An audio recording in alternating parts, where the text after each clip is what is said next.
नमस्कार। पिछले वीडियो में मैंने आपको बस्ती चिकित्सा जो है उसके बारे में थोड़ी जानकारी दी थी। इस वीडियो में पंचकर्म का जो बेसिक प्रोसीजर है जिसे हम स्नेहन कहते हैं या अभ्यंग कहते हैं उस बारे में थोड़ा बताना चाहूँगी। एक्चुअली लोग पूछते हैं कि स्नेहन क्या होता है, अभ्यंग क्या होता है। तो अभ्यंग माने मसाज है क्या। तो कोई भी ज़ोर से किया जाने वाला, विगरसली किया जाने वाला मसाज यह अभ्यंग नहीं है।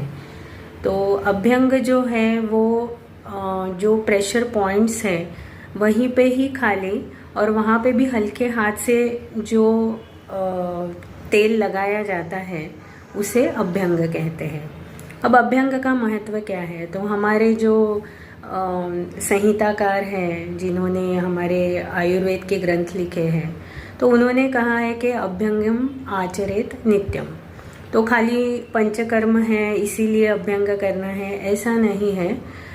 ये अपने दिनचर्या का एक पार्ट होना चाहिए जो हमें दिन में एक बार करना ही है और ये हम अपने हाथ से कर सकते हैं। We should not depend on any person for that. तो तेल हल्का सा गर्म करके हम अपने शरीर पे लगा सकते हैं। अब अभ्यंग कैसे करें, खुद से खुद को कैसे करें।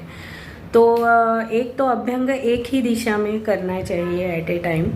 जैसे अगर हमें पेट के ऊपर करना है तो बहुत सारे लोगों की आजकल कंप्लेंट है कि पेट बड़ा हुआ रहता है एंड वो हमें पूछते हैं कि डॉक्टर हम बेली फैट कैसे रिड्यूस करें।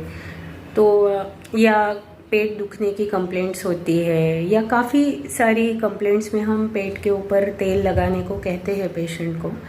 तो ऐसे अवस्था में पेट के ऊपर अगर हमें तेल लगाना है तो पीठ के बल सो के क्लॉकवाइज डायरेक्शन में हमें वो तेल हल्के हाथ से लगाना है, बिल्कुल ही ज़्यादा प्रेशर ना डालते हुए। हम जो हमारी औषधियों के ऑयल्स है वो थोड़े गरम गुनगुने ऐसे गरम करके वहाँ पे क्लॉकवाइज डायरेक्शन में लगा सकते हैं।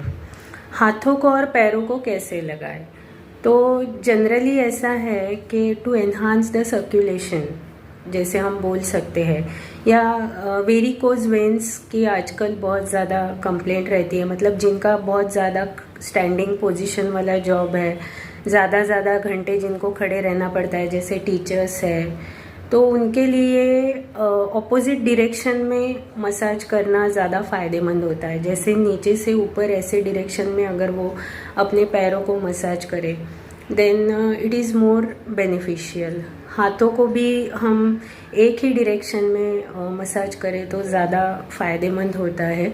गर्दन को हम अपने हाथ से कर सकते हैं इन वन डायरेक्शन। खाली पीठ का जो पार्ट है वो एक ऐसा है कि शायद हमें किसी की मदद लेनी पड़ती है। तो किसी घर में भी जो व्यक्ति है उसको हम बोल सकते हैं कि हल्के हाथ से आप हमें मसाज करो या यूँ अभ्यंग करो।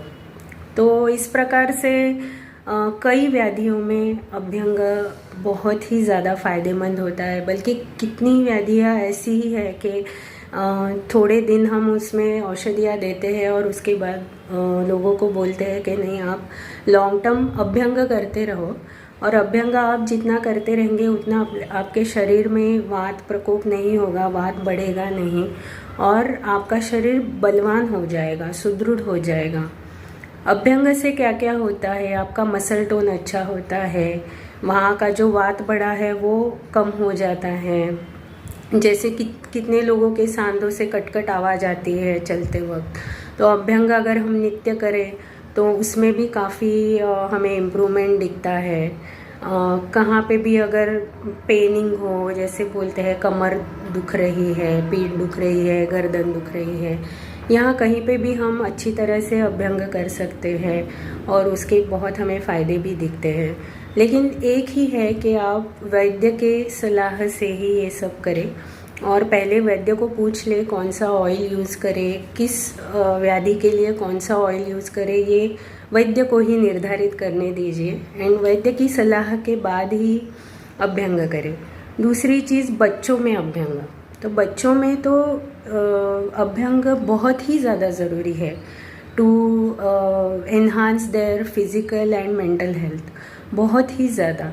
तो बच्चों की जो उम्र है, इस उम्र में उनकी मांसपेशियों की ताकत भी बढ़नी चाहिए, उनकी जो हड्डियां है उसकी ताकत भी बढ़नी चाहिए। तो इन दोनों के लिए अभ्यंग से बहुत ही ज़्यादा लाभ होता है for growth, development, height growth and उनका जो पोषण है शरीर का, तो तेल से बहुत ही अच्छी तरह से होता है।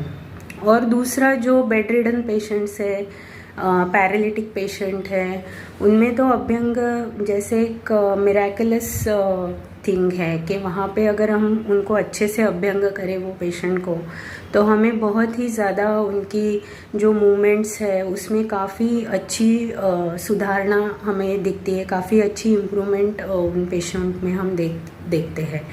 और नॉर्मली भी हम अपनी दिनचर्या में, मैंने जैसे कहा, अभ्यंग का उपयोग कर सकते हैं। अभ्यंग के लिए बहुत सारे तेल उपलब्ध है, पर किस चीज़